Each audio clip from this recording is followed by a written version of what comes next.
Alors, bonjour à tous. Aujourd'hui, on vous parle de la pyramide ADAPT, qui est en fait la vision que moi et Fred, on a depuis les tout débuts de Solutionnera. On a fait une vidéo de ça au tout début, il y a presque, ça fait 7-8 ans. 12 ans.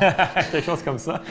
Donc, c'est vraiment la vision qu'on a depuis le début de à quoi ressemblerait un monde et une société plus éthique et écologique, résiliente et abondante. Alors, pour vous mettre en contexte, on va commencer avec Fred, en fait, qui va vous expliquer un peu la situation avec la société telle qu'elle est présentement. Puis après ça, moi, je vais conclure avec qu'est-ce qu'on voit qui pourrait nous amener à un autre niveau. Ouais. Alors, vas-y, Fred. Fait que j'ai amené, on est trois. On a aussi le troisième partenaire, le Petit Bonheur ici. Petit Bonheur, les êtres humains sur la planète depuis les 200 dernières années. Depuis longtemps avant, mais dans les 200 dernières années, on s'est vraiment amélioré. Puis on s'est rassemblés en grands groupes. En grands groupes qui a créé de la politique. Ça nous a permis de prendre plus de temps ensemble, d'être plus efficace, de faire plus de choses, ça a amené plus de confort dans le court terme pour notre petit bonheur. Puis ça a fait que notre niveau de vie a comme monté plus haut parce qu'on est en bonne compagnie et qu'on sait communiquer ensemble. Puis à la force de travailler ensemble... Parce que des fois, le mot politique n'est pas toujours bien pris, mais dans le fond, là, on parle de justement le fait de on travaille ensemble, on collabore, et ça apporte toujours cet aspect-là de politique. Il va falloir mettre des règles aussi puis des choses en place pour qu'en tant que société, on puisse travailler ensemble. C'est ça. Fait que là-dedans, il y a tout, dans le fond, une communauté, il y a de la politique qui joue à l'intérieur. C'est que dans le fond, ce bloc-là représente genre être ensemble, puis comment qu'on manifeste puis qu'on gère le groupe, dans le fond. Exact. Puis en coopérant ensemble, bien, ça crée quelque chose d'efficace dans son scénario le plus optimal. Ensuite, ça, c'est ma petite fille qui a mis quelque chose dans la boîte. On n'a toujours pas su c'est quoi. Mais de l'argent, parce qu'à force de travailler ensemble, d'être en communauté puis tout, il a fallu commencer à faire du troc, il a fallu trouver des façons plus efficaces de faire du troc parce qu'on était rendu des grands groupes. Fait que là, on a commencé à développer des monnaies d'échange. Fait que ça nous a permis de pouvoir... C'est comme une technologie, c'est comme un outil pour communiquer plus facilement la valeur. C'est-à-dire que moi, si j'arrive au marché, puis j'ai des œufs, puis toi, tu as des vaches... Oui. J'ai pas besoin de te donner une vache puis ramasser comme 3 millions d'œufs. C'est ça. Fait que là, avec la monnaie d'échange, quelque chose qui permet de représenter la valeur dans le temps. Quand c'est bien fait, bien, c'est un outil extrêmement incroyable pour le marché, pour échanger, pour spécialiser, puis augmenter notre qualité de vie. Avec ce qu'on pourrait appeler un système économique. Oui. Système d'échange avec l'outil de l'argent. Ensuite, à force de faire ça, on est devenu vraiment, vraiment meilleur à faire de plus en plus de choses. Vous voyez comment que, au fur et à mesure, notre société, notre petit bonhomme, notre petit bonheur se spécialise. T'sais, au début, genre, il faisait toute l'agriculture lui-même, il a fait des groupes, là, il y a des gens qui sont devenus spécialisés dans le marchandage, dans créer des biens, puis après ça, spécialisés dans produire de l'électricité, de l'énergie, qui nous a permis, avec le temps qu'on avait disponible, d'accomplir beaucoup plus de choses. Toujours dans le but et la recherche de notre confort, notre bien-être, de notre petit bonheur immédiat. Dans les 200 dernières années, ça s'est vraiment construit beaucoup avec l'électricité et les technologies.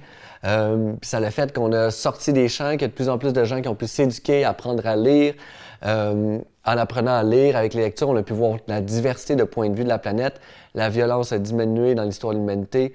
Tout ça, c'est vraiment genre comme notre bonheur a augmenté et il faut quand même qu'on prenne en considération, puis je sais que certains d'entre vous pensent que même avec le prochain que je vais sortir d'ailleurs, la technologie, on va le sortir tout de suite. Technologie. Notre petit bonhomme, la qualité de vie augmente. Là, on a un café chaud chez nous, on a l'eau chaude courante. C'est vraiment incroyable. Puis notre bonheur à court terme, notre qualité de vie, on a réussi à l'augmenter comme ça. Il y a eu des conséquences à ça. Il y a eu des conséquences qu'on n'a pas regardées sur notre impact sur l'environnement. Puis Francis va vous proposer notre solution dans un instant. Mais ça ressemble de façon caricaturale à l'état de la société en ce moment. Notre petit bonheur est très, très haut, plus haut qu'il a été jamais dans l'histoire de l'humanité. Et il tient sur un système politique, sur un système économique, sur un système énergétique, puis sur un système technologique qui permet ça. C'est ça, puis pour être plus spécifique, parce qu'il faut relativiser, mais c'est important d'en prendre conscience, on a plus de confort. Maintenant, moi, ici, dans notre salon, ici, en train de faire cette vidéo-là, on a plus de confort que les rois d'il y a des centaines d'années ou même des personnes les plus riches au monde il y a 50 ans. On a accès à plus que ces gens-là. On peut manger des framboises en hiver. Entre autres, et ce n'est qu'une petite chose parmi tant d'autres. Donc, oui, effectivement. Puis c'est ça. Puis nos framboises en hiver, notre confort, notre éducation, notre chaleur, notre eau courante, bien, elle dépend de beaucoup de choses. Si vous voyez, tu sais, mon petit bonheur, là, il n'est pas sur une structure très solide, tu sais. Je vous dirais que c'est légèrement chambranlant. Puis si jamais on avait un problème énergétique, comme admettons la Russie qui menace de couper le gaz qui alimente la chaleur en Europe, ou un système politique qui s'ébranle parce que tout le monde se chicane à cause d'une pandémie de COVID qui pique ou quelque chose comme ça, ou un système économique qui perd sa valeur parce que la politique décide d'imprimer de l'argent pour avoir les plus gros chiffres, mais ça perd la valeur de l'argent. Inflation extrême. S'il y a juste un des blocs qui tombe, qui va mal, notre petit bonheur... Non! Ah! Notre petit bonheur, il s'est fait mal! Il est tombé! Un virus informatique ou un virus physique, biologique, hein, comme on a connu la COVID dans une version. Fait que tu sais, dans les 200 dernières années, on a bâti notre confort super haut, plus haut que dans toute l'histoire de l'humanité, mais n'a pas été conçu dans le long terme avec un concept de résilience. Puis nous, la résilience, c'est vraiment important. Fait qu'on a une autre façon de construire notre qualité de vie à vous proposer. Absolument. Donc, justement, non seulement la résilience était problématique avec ce modèle-là, mais aussi, justement, je me pose souvent la question, mais à quel prix? C'est-à-dire, wow, on a l'accès à tout ça, c'est donc extraordinaire, mais à quel prix au niveau des prochaines générations, au niveau de nous-mêmes, en fait, c'est de notre vivant, parce qu'on sait que, bon, il y a des choses qui vont très rapidement au niveau de l'environnement et tout ça. Donc, à quel prix, c'est ça la question. Et la proposition de société qui est un petit peu différente commence avec nous des fondations très, très solides. Donc, comme vous allez voir, on va intégrer, pour moi, l'important, ce n'est pas de renier ou d'enlever ce qu'on a fait avant, mais de dire comment on pourrait avoir le beurre et l'argent du beurre, le meilleur de ça, avec de la résilience, de l'écologie, puis tout ça qui va nous amener dans le long terme à pouvoir continuer à le bâtir au lieu de bâtir super haut, super vite et que ça crache. Puis tu sais, avec tout l'espace-temps que cette technologie-là, que cette abondance-là nous a amené, qu'est-ce qu'on fait avec cet espace-temps-là, cette ressource-là? Bien, nous, on propose de prendre cette énergie-là pendant qu'on est là avec tout ça, puis de construire des fondations plus solides, plus ancrées sur la terre, proches et résilientes. Exactement. Donc, au lieu de commencer directement avec une tour, on propose une pyramide avec comme premier bloc tout l'aspect physique et écologique, c'est-à-dire tout l'aspect, nous on dit souvent l'habitat, mais pas l'habitat juste la maison, mais l'habitat à son sens large, c'est-à-dire comment on fait pour prendre soin de eau, nourriture, chaleur, électricité, nous en tant qu'humains, mais de manière extrêmement résiliente et idéalement décentralisée ou pas. Si c'est centralisé, c'est dans un sens d'échange, la possibilité d'échange. Comme par exemple, au Québec, on a l'exemple de Hydro-Québec, où est-ce que c'est possible d'avoir des panneaux solaires sur la maison, mais lorsqu'il y a des surplus d'électricité, on peut revendre et réacheter lorsqu'on a besoin. Donc, des systèmes soit d'échange ou où est-ce que chaque maison ou chaque habitat, quand je dis habitat, ça pourrait être une maison, un groupe de maisons, un petit village, des choses comme ça, qui prennent soin de eau, nourriture, chaleur, électricité pour leurs habitants, qui sont vraiment les besoins de base. Notre petit habitant ici, il est là-dessus. Maintenant, il y a sa résilience. Puis comment qu'on arrive à faire ça? Dans le fond, répondre aux besoins de base de façon low-tech, connecté à la nature, bien, on s'aligne avec la nature. On s'aligne avec la nature. C'est qu'il y a assez d'eau qui tombe sur la tête de chaque maison pour être autonome en eau de pluie. Il y a assez de lumière qui frappe sur chaque maison pour produire de la chaleur à l'intérieur de la maison sans rien brûler et pour produire de la nourriture et pour les panneaux solaires, produire de l'électricité pour toute la maison. Sur chaque maison, il y a assez d'énergie qui est offerte. Fait qu'on s'aligne avec. C'est juste que c'est ça, il faut continuer à innover dans cette direction-là pour arriver à le faire. Puis surtout, là, on est rendu à la place où est-ce qu'on sait que ça se fait. On sait comment le faire, c'est juste comment on fait pour le rendre accessible puis le manifester dans le monde le plus rapidement possible, en fait. Deuxièmement, tout ce qui est psychologique, émotionnel. Fait que ça, c'est encore des bases qui nous semblent tellement... Tu sais, c'est pas rendu en haut de la pyramide qu'on doit penser à prendre soin de soi émotionnellement et psychologiquement. C'est comment on fait justement, un petit peu dans le même sens qu'ici, où est-ce qu'on est plus autonome au niveau de nos besoins de base. J'aime bien le mot résilience aussi, mais autonomie également. Un peu la même chose avec l'aspect psychologique et émotionnel. Comment on fait pour devenir plus émotionnellement et psychologiquement autonome pour ne pas avoir besoin que Fred me dise à chaque jour que je suis beau, je suis grand, je suis fort, je suis extraordinaire et d'attendre de l'extérieur pour se sentir bien, mais plutôt de se connecter avec ce qui fait du sens pour nous, de s'aligner intérieurement pour que ce soit plus de nous vers l'extérieur. Tu sais, moi, j'appelle ça « shine bright like a diamond hein? », comme la grande philosophe Rihanna nous en a souvent parlé.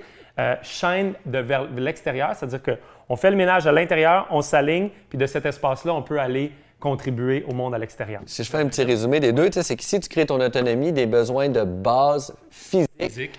Eau, nourriture, chaleur, survie. Puis une fois que tu as de la nourriture, là, tu peux penser à prendre soin de ton émotionnel. Puis de la même façon que tu es devenu autonome en t'alignant avec la nature, tu deviens autonome en t'alignant avec ta nature intérieure, de ton estime de toi, ton amour propre, pour qu'elle soit générée de l'intérieur, pas que tu aies besoin de la chercher à l'extérieur. Comme dans le physique, même chose avec l'émotionnel. Absolument. Ce qui nous amène après, une fois qu'on a ces bases-là qui sont pas nécessairement individuel, parce qu'il y a plein d'échanges qui peuvent être faits, mais un petit peu plus que le troisième, qui est l'aspect justement communautaire, entrepreneurial, entreprendre ensemble, mais dans une certaine simplicité. C'est-à-dire, comment on fait pour co-créer des environnements, puis là, c'est là qu'ils viennent tous s'entrecouper, tu sais, des environnements, des habitats, des lieux, des endroits, des entreprises qui prennent soin des gens et qui nous aident à créer une qualité de vie qui est très élevée, mais sans dépendre d'une compagnie lointaine qui a des technologies révolutionnaires qui, on n'a rien contre ça, là. On va pouvoir jouer avec ça comme vous allez voir dans pas long, sauf que pour les besoins de base, puis juste l'aspect communauté et leadership à l'interne, c'est super important d'avoir ces fondations-là avant d'innover avec le reste. Oui, puis un petit ordre, tu sais, pour moi, toujours, tu réponds au bonheur et besoins physiologiques, autonomie émotionnelle. Puis une fois que tu as ton autonomie émotionnelle, là, c'est plus facile de se rassembler en groupe. Absolument. Parce que tu n'es pas en train de tirer sur le groupe pour répondre à tes besoins à toi. Tu es là pour ajouter de la valeur puis t'aligner avec le cœur du groupe du moment. Plein de gens pleins qui se rassemblent pour créer encore plus de beau, de bon, de bien, de juste, comme disait Platon. Puis une fois qu'on a tout fait ça, aligné avec la nature, simplement, sans besoin de technologie, ben là, on fait un party de fun, là. Hein? Ben oui, exact. Qu'est-ce qu'on met en premier? Je pense que la politique, si on avait une politique qui avait ses fondements comme savoir être ensemble puis savoir être soi sans avoir besoin des autres, ça serait quand même bien. On aurait une très belle... C'est ça, il y aurait une politique qui part un petit peu plus d'un espace d'abondance puis qui viendrait juste, dans le fond, améliorer ça encore plus. Oui. Je vais rajouter l'argent, parce que c'est un truc d'échange, un outil vraiment puissant quand le gouvernement n'est pas en train de la faire imprimer et la faire fondre d'une certaine façon. Ça, c'est un autre discours. Mais c'est un outil, dans le fond, mon point avec ça, c'est que c'est un outil extrêmement utile. C'est juste comment on s'en sert qui fait perdre sa valeur ou qui donne toute sa valeur d'une monnaie d'échange pour échanger ensemble. Technologie qu'on construit là-dessus, aussi électricité. Énergie qui viennent un peu ensemble. Ouais. Et notre petit bonhomme, tout à fait heureux, qui a autant de confort, ou peut-être même encore plus que dans l'autre société qu'on avait montée tantôt, mais qui est sur des fondations solides. Et donc, s'il y a un petit peu d'instabilité... Mettons que je fais tomber la grosse technologie avancée. Mettons que la société très avancée, justement, temporairement, ou pour des raisons difficiles, comme on a mis tantôt, que ça peut être une guerre, un problème informatique, un virus informatique, un virus physique qui nous empêche de sortir de nos maisons, n'importe quoi comme ça, bien, on retombe sur des fondations où est-ce qu'on ne retombe pas à l'âge de pierre, comme dans l'autre scénario qu'on avait. On retombe sur des fondations où est-ce que, on prend soin de nos besoins physiologiques, eau, nourriture, chaleur, électricité et couvert, où est-ce qu'on est capable de se sentir bien même à travers les difficultés, parce que ça vient de l'intérieur au lieu de l'extérieur, et qu'avec son voisinage, les personnes autour, on est encore capable de co-créer et prendre soin de nous, entre nous, sans cette dépendance-là au reste. Donc, Mais on l'aime.